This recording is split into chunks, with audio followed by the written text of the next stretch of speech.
اسی طرح غداری کے فتوے لگے، اگرتلا سازش اور اس طرح کے مقدمات ہوئے، تو اس وقت بھی اس طرح کی ہی صورتحال تھی۔ عوام نے اس کو ووٹ دیا تھا جس طرح آج عمران خان کو لوگ ووٹ دے رہے ہیں، اور اس وقت اس کو غدار ڈکلیئر کیا گیا اور ملک ہمارا ٹوٹ گیا۔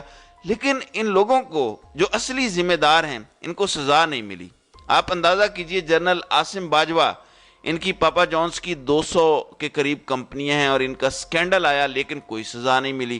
جنرل باجوہ کی بہو کا 12 ارب روپے کے ایک پلاٹ کا مقدمہ آیا لیکن کوئی پتہ نہیں ہے۔ اصل میں مصطفیٰ نواز کھوکھر جو بات کہہ رہا ہے وہ سچ پر مبنی ہے۔ اس وقت پیپلز پارٹی کے اندر ایک ریزسٹنس پاور پائی جاتی ہے۔ پیپلز پارٹی کے اندر شروع دن سے جب سے بھٹو کو لٹکایا گیا، یہ پارٹی اینٹی اسٹیبلشمنٹ سمجھی جاتی تھی۔ بے نظیر بھٹو اینٹی اسٹیبلشمنٹ تھی، ان کی 2 دفعہ کی حکومت اس وقت کی اسٹیبلشمنٹ نے گرائی تھی۔ بے نظیر کا مائنڈ سیٹ مشرف کے ساتھ بھی وہ ڈیل نہیں کر پائی تھی، وہ یہ سمجھتی تھی کہ اسٹیبلشمنٹ ہمیشہ سے ان کے خلاف ہے۔ لیکن زرداری نے آ کر ایک نیا چیپٹر شروع کیا۔ جنرل کیانی تک وہ اینٹی اسٹیبلشمنٹ تھا، دیکھیں مشرف اور کیانی نے ڈیل کی اور امریکہ اس میں کود پڑا۔ اس دور میں وہ اسٹیبلشمنٹ کے خلاف تھا، اور آپ جانتے ہیں کہ اس کے بعد جو ایبٹ آباد آپریشن ہوا، پھر میمو گیٹ سکینڈل ہوا، تو آصف زرداری راحیل شریف تک کہیں نہ کہیں اینٹی اسٹیبلشمنٹ تھا۔ لیکن اس کے بعد جب اس کا ایان علی کیس کھلا، اس کے بعد دیگر کیسز کھلے اور ایسے ایسے کیس کھل گئے کہ جس کے بعد آپ سوچ بھی نہیں سکتے کہ کیا ہو سکتا ہے، تو پھر آصف زرداری نے فیصلہ کیا کہ نہیں، اب اینٹی اسٹیبلشمنٹ والا چیپٹر کلوز کرنا پڑے گا، اور اس کے بعد اس نے جنرل باجوہ کے ساتھ پرو اسٹیبلشمنٹ رول پلے کیا اور جوتے پالش کرنے شروع کر دیے۔ اب اس کے بعد زرداری کے کیسز بند ہو گئے، لیکن پیپلز پارٹی کے اندر کئی لوگ ایسے ہیں جن کی سوچ وہی ہے، کیونکہ زیادہ بینیفیشری تو آصف زرداری تھے، تو آصف زرداری کا معاملہ کلیئر ہو گیا کہ چیزیں کس طرف جا رہی ہیں، حالات کس طرف جا رہی ہیں۔ یہ سارا معاملہ جب تھا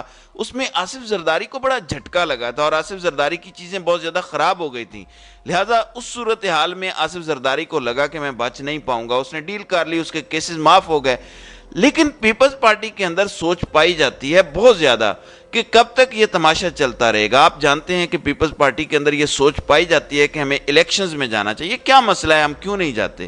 آصف زرداری کو بھی وہ دیکھ رہے ہیں۔ اب مصطفیٰ نواز کھوکھر ہوں یا دیگر، انہوں نے مستقبل قریب میں پی ٹی آئی جوائن کرنی ہے۔ اب یہ آوازیں پیپلز پارٹی میں بلند ہو رہی ہیں، جس دن یہ پی ٹی آئی جوائن کریں گے آپ دیکھیں گے ان کے خلاف کیس ہو جائے گا۔ عمران خان تو بار بار کہہ چکے ہیں اعتزاز احسن کو اور پیغامات بھیج رہے ہیں کہ پی ٹی آئی میں آ جائیں۔ اصل میں جنرل باجوہ نے زرداری کو کہا تھا کہ تم اعتزاز احسن کو پارٹی سے نکال دو، جب وہ آرمی چیف تھے۔ اس وقت اعتزاز احسن نے سٹینڈ لیا تھا، تو اس پر آصف زرداری نے جنرل باجوہ کو پیغام بھیجا کہ میں خود اس کو پسند نہیں کرتا، لیکن اگر میں نے اس کو نکال دیا آج تو میں اس کو تھوڑا بہت کنٹرول کر لیتا ہوں پارٹی پالیسی کی بنا پر کہ یہ پارٹی پالیسی ہے، لیکن اگر وہ وقت آ گیا کہ یہ عمران خان کی پارٹی میں چلا گیا تو پھر وہاں سے یہ کھل کر بولے گا، تو بتائیں اس وقت آپ کیا کریں گے؟ اس وقت تو کوئی روک بھی نہیں پائے گا۔ اگر اس وقت یہ کھل کر آیا تو آپ بچ نہیں پائیں گے، لہٰذا اس وقت جنرل باجوہ ڈر گیا۔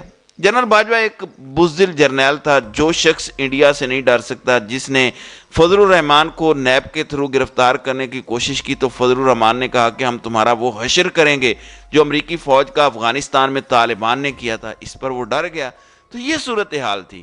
اب اصل میں سیاستدانوں میں یہ بات آئی ہے کہ ہم لوگ اکٹھے کیوں نہیں ہوتے، کیوں ہم سب کی آڈیوز لیک ہو رہی ہیں، ہماری فیملیز کی ہو رہی ہیں، ہمارا معاملہ خراب ہو رہا ہے۔ یہ اصل وہ کہانی ہے جو اب ان کو سمجھ نہیں آ رہی اور ان کو یہ معاملات اب سمجھنے ہیں۔ اب اگلے کچھ عرصے کے اندر حالات کچھ اس طرح ہونے جا رہے ہیں کہ سارے سیاستدان ایک ساتھ کھڑے ہو جائیں گے اور یہ سوال اٹھے گا کہ پیپلز پارٹی کی آڈیوز کیوں لیک نہیں ہوتی، جس طرح مصطفیٰ نواز کھوکھر نے کہا کہ کسی جرنیل کی کیوں نہیں ہوتی۔ اس کا مطلب ہے کہ لیک کرنے والے کون ہیں؟ ظاہر ہے وہی ہیں جن کی اپنی آڈیوز لیک نہیں ہو رہی۔